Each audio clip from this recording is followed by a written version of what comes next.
नमस्कार, दमदार 11 देख रहे हैं आप। मैं हूं आशीष त्रिपाठी आपके साथ और शुरुआत इस वक्त की बड़ी खबर से।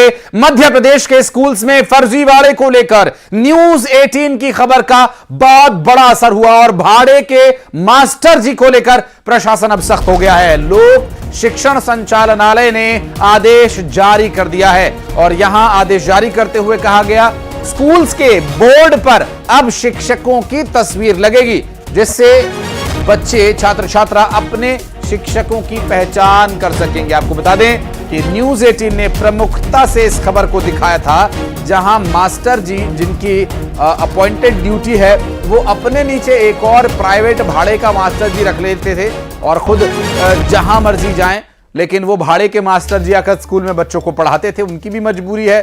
अब मजबूरी ये है कि उनके पास नौकरी नहीं है, तो सरकारी मास्टर साहब जो अपनी तनख्वाह में से थोड़ा सा नेग निकाल कर किराए के मास्टर जी को दे देते थे, उन्हें भी छुट्टी और इनका भी काम चल गया।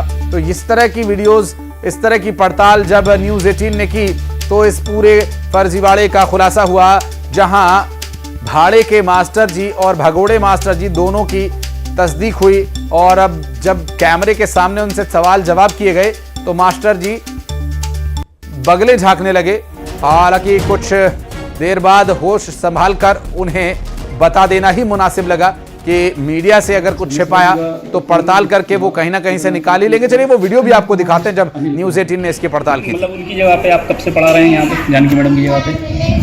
1 साल हुआ है। 1 साल हुआ है। तो जानकी मैडम 1 साल से मतलब यहाँ पे अभी आई नहीं है? आती हैं। अच्छा, कभी कभार आ जाती हैं? हफ्ते में 1-2 बार आ जाती हैं। मिश्रा जी की जगह आप पढ़ाते हैं यहाँ पे? अच्छा, टीचिंग वगैरह का काम पूरा आप देख रहे हैं? अच्छा, मिश्रा जी का कौन पूरा नाम क्या लिखते हैं मिश्रा जी? अनिल कुमार मिश्रा। अनिल कुमार। मतलब उनकी जगह पे आप कब से पढ़ा रहे हैं यहाँ पे, जानकी मैडम की जगह पे? 1 साल हुआ है। 1 साल हुआ है। तो ये तस्वीरें आप देख रहे हैं और ये मजबूरी का फायदा उठाया जा रहा है, बच्चों की मजबूरी। ये जो भाड़े पे मास्टर जी लाए हैं, ऐसे मास्टर जी लोग की मजबूरी।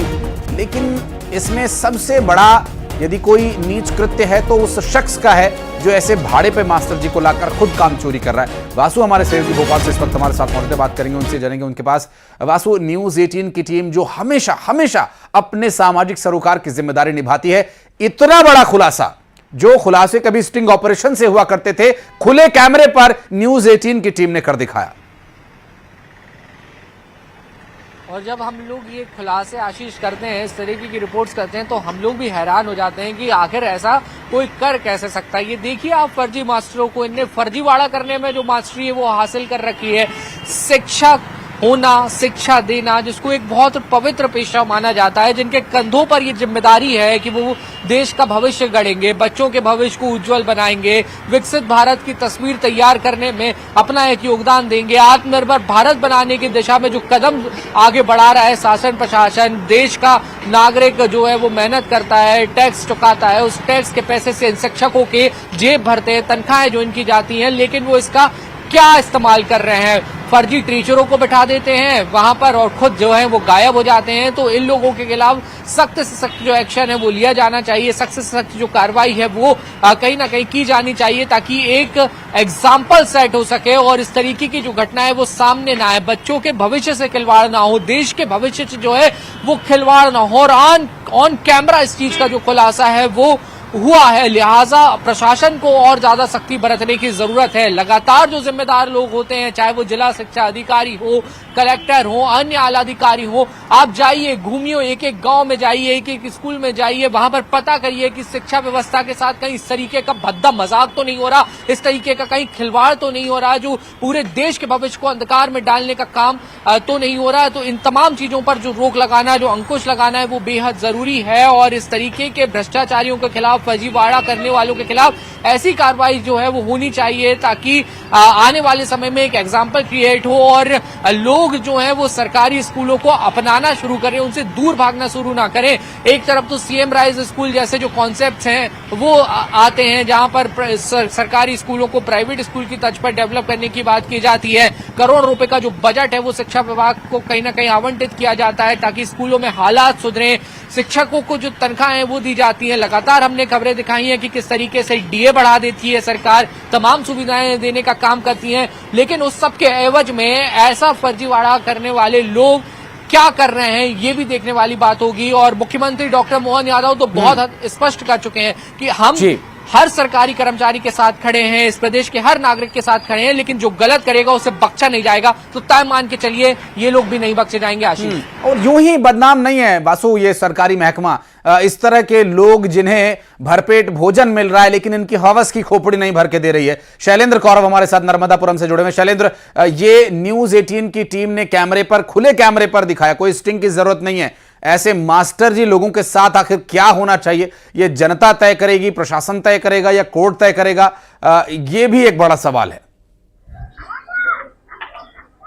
जी निश्चित तौर पर नर्मदापुरम के जिस मामले की बात की जा रही है, ग्राम खोखसर का पूरा मामला था। टीचर ने ठेके पर स्कूल को दे दिया था और एक दूसरी निजी शिक्षिका जो है वो स्कूल में पढ़ाई व्यवस्था चला रही थी।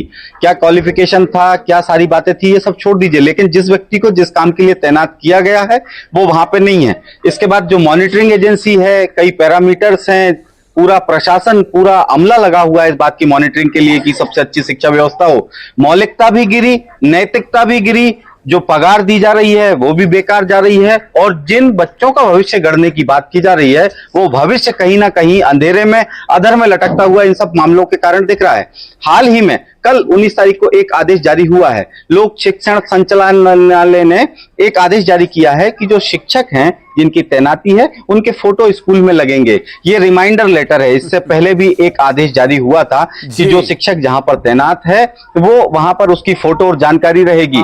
यदि इस प्रकार की व्यवस्था होती है, इसकी नियमित मॉनिटरिंग होती है, तो निश्चित तौर पर इस व्यवस्था को सुधारने में एक नया कदम, एक नई पहल हो सकती है। पता हो फोटो देख करके कि मास्टर जी इनके दर्शन कर लो, धूप अगरबत्ती कर लो इनका, अब इनके दर्शन कर लो, ये कभी हफ्ते 10 दिन में एक आध बार आ गए तो आप पहचान सकें, शायद इसलिए अभी वो फोटो लगाया जाता हो। दिल्ली के एमसीडी में यही खेल चलता था शैलेंद्र, जहां पर गली में नालियों की सफाई करने वाले जो 70,000, 80,000, 1 लाख रुपए सैलरी लेते थे, वो अपने 10-15,000 रुपए का एक सबॉर्डिनेट रख दिया करते थे। ये तो वही मॉडल यहां पर भी इन्होंने लागू कर दिया, और अभी भी दिल्ली में कई जगह इस तरह की घटनाएं घटित होती हैं जिसका कोई साक्ष्य, जिसका कोई रिकॉर्ड, ऑन रिकॉर्ड नहीं है। जो वहां के रहने वाले लोग हैं वही इसे बेहतर जानते हैं। फोटो लगाने से शायद कुछ बदले या ना बदले, लेकिन इस तरह के जिन सरकारी नौकरी करने वाले लोगों को सिर्फ नौकरी से निकाला जाना ही काफी नहीं है। ऐसे लोगों पर आपराधिक केस चलने चाहिए, ये जेल में डाले जाने चाहिए। बहुत शुक्रिया आप सभी का हमारे साथ जुड़ने के लिए। और गुना में खड़े ट्रेलर में अचानक आग लगने से हड़कंप मच गया। कैंट थाना क्षेत्र के बीज निगम के पास खड़े एक ट्रेलर में अचानक आग लग गई, और इस दौरान आनन फानन में फायर ब्रिगेड की टीम को सूचना दी गई, जहां मौके पर पहुंचकर फायर ब्रिगेड की टीम ने कड़ी मशक्कत के बाद आग पर किसी तरह से काबू पाया। और ये ट्रक में धू धू कर आग की लपटें आप देख सकते हैं। फायर ब्रिगेड की टीम मौके पर पहुंची और किसी तरह से आग को बुझाया गया।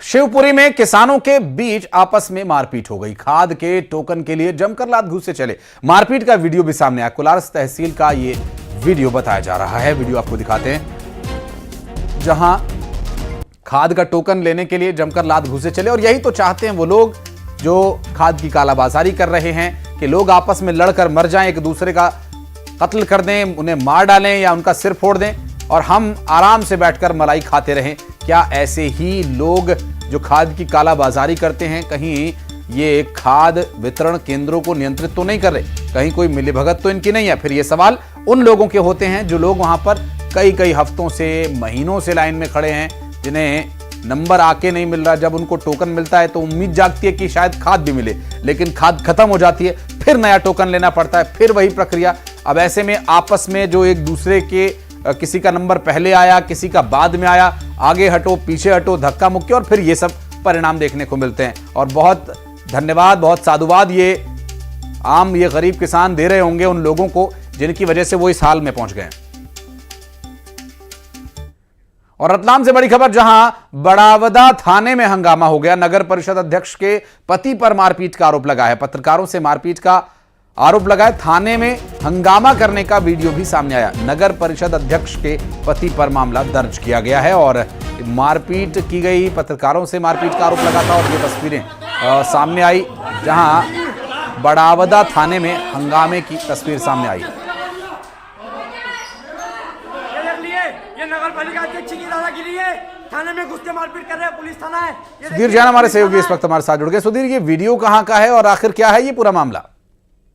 देखिए, बड़ावदा कस्बा है रतलाम का, वहाँ नगर परिषद के अध्यक्ष हैं, उनके पति और जो पत्रकार है उनके बीच में पुराना विवाद चल रहा था। एक कार्यक्रम में नहीं बुलाए जाने को लेकर नगर परिषद के जो अध्यक्ष पति है वो नाराज चल रहे थे पत्रकार से। कल चौराहे पे इनके बीच में मारपीट हुई। उसके बाद जब पत्रकार थाने पहुंचे तो वहां भी उनके साथ में मारपीट और बदसलूकी की गई, जिसका वीडियो अब सोशल मीडिया में तेजी से वायरल हो रहा है। तो बड़ा हंगामा देखने को मिला है रतलाम के बड़ावदा थाने में, और जो ये हंगामे के जो वीडियो है अब सोशल मीडिया में तेजी से फैल रहे हैं। इस मामले में पुलिस ने जो नगर परिषद के अध्यक्ष है उनके खिलाफ के जो पति है राजेंद्र कुमावत और उनके साथियों के खिलाफ में FIR दर्ज की है। वही पुलिस अब जांच कर रही है और देखना यह है कि आखिर अब इस मामले में किस तरह का एक्शन होता है। लेकिन साफ तौर पर देखा जा सकता है वीडियो में कि खौफ किसी भी तरह का नहीं है।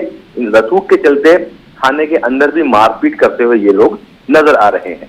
जी, बहुत शुक्रिया सुधीर आपका इस पूरे मामले पर जानकारी देने के लिए। तो ये थाने में हंगामे का वीडियो सामने आया जहां पर जमकर मारपीट करते नजर आए और विवाद पत्रकार से मारपीट करने को लेकर फैला था। और इस पूरे मामले में पुलिस कर्मचारी भी थाने में मारपीट करते नजर आए।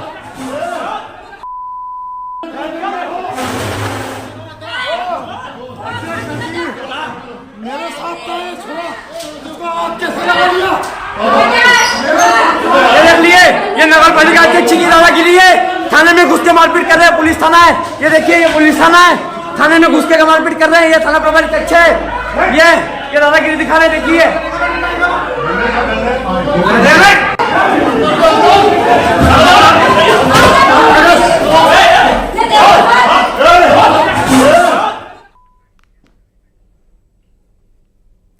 और बढ़ते आगे रायपुर से अगली खबर, जहां GST टीम ने बड़ा एक्शन लिया है। अरविंद कंस्ट्रक्शन के ठिकानों पर छापेमारी की और आपको बता दें कि जोरा और भानु प्रतापपुर के ठिकानों पर दबिश दी गई। स्टेट GST कमिश्नर की अगुवाई में कार्रवाई की गई।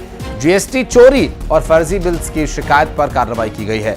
GST की टीम ने बड़ी कार्रवाई करते हुए अरविंद कंस्ट्रक्शंस के ठिकानों पर छापेमारी की है। जोरा और भानु प्रतापपुर के ठिकानों पर यह दबिश दी गई। स्टेट GST कमिश्नर की अगुवाई में कार्रवाई की गई। GST चोरी और फर्जी बिल की शिकायत पर यह एक्शन लिया गया। रायपुर से पूरा मामला सामने आया जहां पर GST की टीम ने बड़ा एक्शन लेते हुए अरविंद कंस्ट्रक्शंस के ठिकानों पर छापेमारी की है। जोरा और भानु प्रतापपुर के ठिकानों पर दबिश दी गई। स्टेट GST कमिश्नर की अगुवाई में यह कार्रवाई की गई।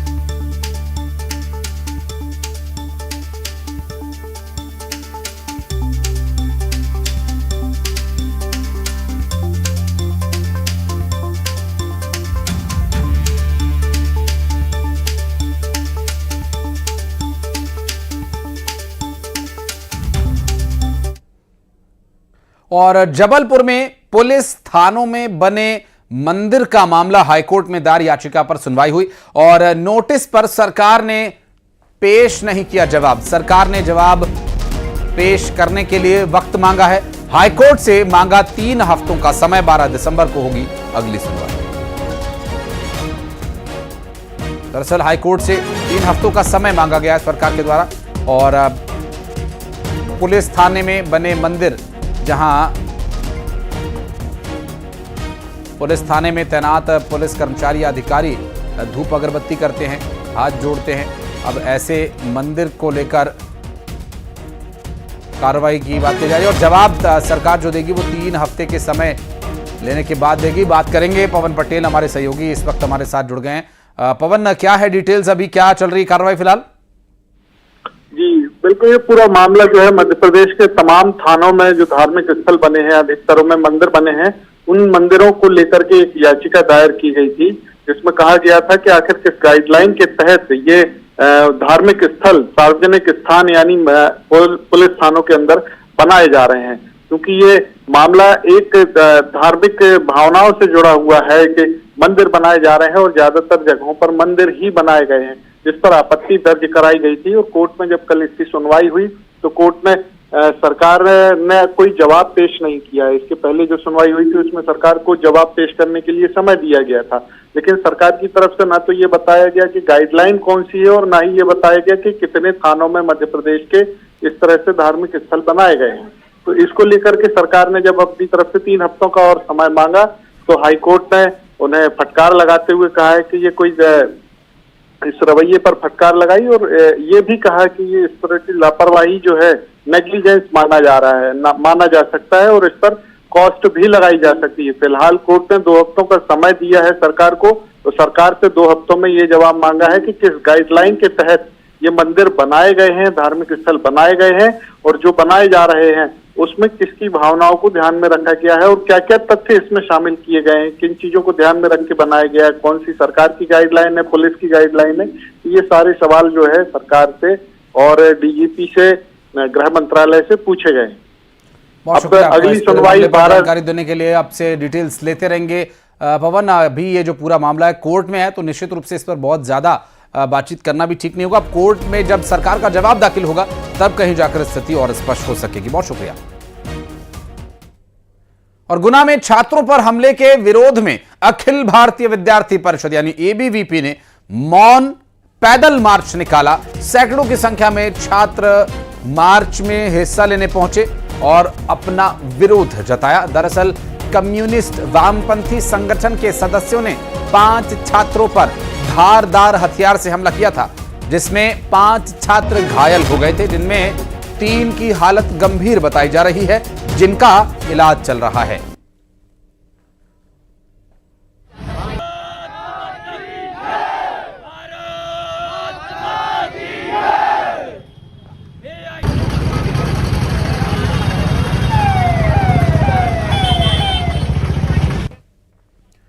और खबर शिवपुरी से, जहां शिवपुरी ने खनिया धाना इलाके में एक घर पर छापेमारी कर नकली खाद बनाने वाली फैक्ट्री का खुलासा किया। पुलिस ने मौके से भारी मात्रा में नकली खाद बरामद की है और साथ ही खाद बनाने का सामान और मशीनें भी जब्त की हैं। आपको बता दें कि पूरे जिले में डीएपी खाद की किल्लत बनी हुई है। किसान डीएपी खाद के लिए घंटों लाइन में लगकर इंतजार कर रहे हैं। ऐसे में नकली खाद ने किसानों की मुश्किलें और बढ़ा दी हैं।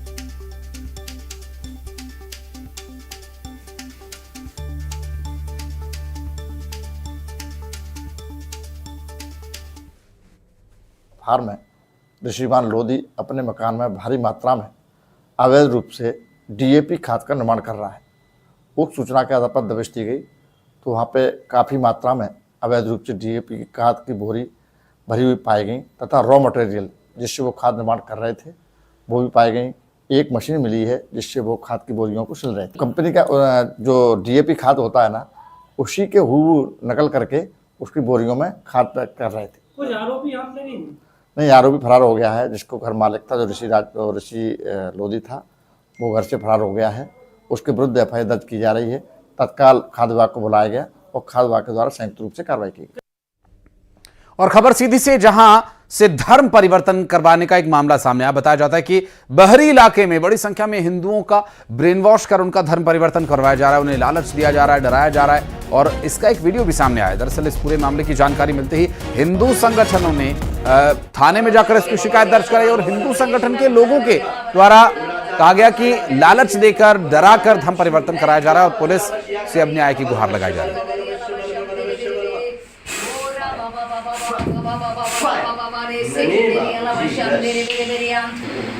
बजरंग दल और विश्व हिंदू परिषद के संगठन की तरफ से 2 आवेदन पत्र प्राप्त हुए हैं, जिनमें जो विषय उल्लेखित है उसके संबंध में जांच कराकर जो भी तथ्य आएंगे उस आधार पर वैधानिक कार्रवाई करेंगे। ये बाबूलाल जायसवाल जो है बाहरी का निवासी, ये धर्मांतरण करवा रहा है और स्वयं भी क्रिश्चियन धर्म अपनाया हुआ है। हम लोगों का मांग ये है कि एक तो हिंदू समाज में जो ओबीसी कैटेगरी है उससे उसको बर्खास्त किया जाए, उसकी बर्खास्त करके उसकी जो सुविधाएं मिल रही हैं वो चीज़ें उसकी बंद की जाएं ओबीसी कैटेगरी की। और साथ ही उस पर जो जबरदस्ती अनपढ़ लोगों को, अशिक्षित लोगों को जो धर्म परिवर्तन करवा रहा है पैसा का मांग कर करके उसके ऊपर उचित से उचित कार्रवाई करने की मांग है। और अगर आप ग्वालियर में हैं तो जरा संभल कर आसपास देख लीजिएगा, कहीं कोई स्ट्रीट डॉग तो नहीं। दरअसल बीते 24 घंटे में एक नहीं, दो नहीं, 100 नहीं, 150 नहीं, बल्कि 277 लोगों को कुत्तों ने काटा और डॉग बाइट के मामले सामने आए। सिरोल में एक स्ट्रीट डॉग ने 16 लोगों को काट लिया। 66 वार्ड्स में 50,000 से ज्यादा स्ट्रीट डॉग्स का खौफ है। मंगलवार को सरकारी अस्पतालों में 377 मरीज पहुंचे और उन मरीजों की तो गिनती ही नहीं है जो प्राइवेट जाकर के इंजेक्शन लगवाकर अपने घर चले गए। यहां सरकारी अस्पताल का आंकड़ा तो सामने आया, लेकिन प्राइवेट वाला कोई सामने नहीं आया। तो आप अंदाजा लगा सकते हैं कि यह आंकड़ा और भी आगे भयावह हो सकता है और भी खतरनाक हो सकता है। लेकिन इस वक्त जो पूरी तरह से बौखलाए हुए गलियों में घूम रहे निराश्रित कुत्ते हैं, ये आतंक का पर्याय बन चुके हैं। एक कुत्ता 16 लोगों को काटे ले रहा है, तो सोचिए कि 66 वार्ड के 50,000 कुत्ते क्या आतंक मचा सकते हैं आने वाले वक्त में। अब ऐसे में प्रशासन इनको पकड़े, इनकी ट्रीटमेंट करे, इनको कहीं और ले जाकर छोड़े, ये प्रशासन के विवेक पर और उसके प्लानिंग पर निर्भर करता है। लेकिन अगर प्लानिंग ही नहीं हुई है तो एक अलग बात है। अगर स्ट्रीट डॉग्स को पकड़ने का कोई विचार ही उनके मन में नहीं है तो भी एक ये अलहदा बात है। 277 हो आंकड़ा, 300 हो, 400 हो जाए, उन्हें कोई फर्क नहीं पड़ता तो अलग बात है। कुत्तों से आप खुद को बचाइए, खुद सावधान रहिए और जहां कुत्तों का झुंड दिखाई दे आसपास, आप जाने से बचें। अन्यथा हाथ में कोई ऐसा अपने बचाव के लिए छड़ी या डंडा लेकर चलें। बच्चों को अकेले बिल्कुल मत जाने दें, क्योंकि बच्चों पर कुत्ते बहुत तेजी से झपटते और बच्चे अपना डिफेंस भी नहीं कर पाते। और खबर सिवनी से, जहां पर संजय सरोवर भीमगढ़ बांध के दांगी तट की मुख्य कैनाल फिर से टूट गई, जिसकी मरम्मत की गई थी। और मरम्मत हो जाने के बाद एक बार फिर से जब इसे शुरू किया गया तो यहां कान्हीवाड़ा के जामुन टोला गांव के पास से ये फिर फूट गई। किसानों के खेतों में फिर पानी भर गया। सिंचाई विभाग की लापरवाही फिर उजागर हो गई। किसानों ने नहर बंद करने की फिर सूचना अधिकारियों को दी, लेकिन अधिकारी फिर नहीं आए। और दमदार 11 में फिलहाल इतना ही। खबरों का सिलसिला आगे भी रहेगा जारी। वक्त एक छोटे से ब्रेक।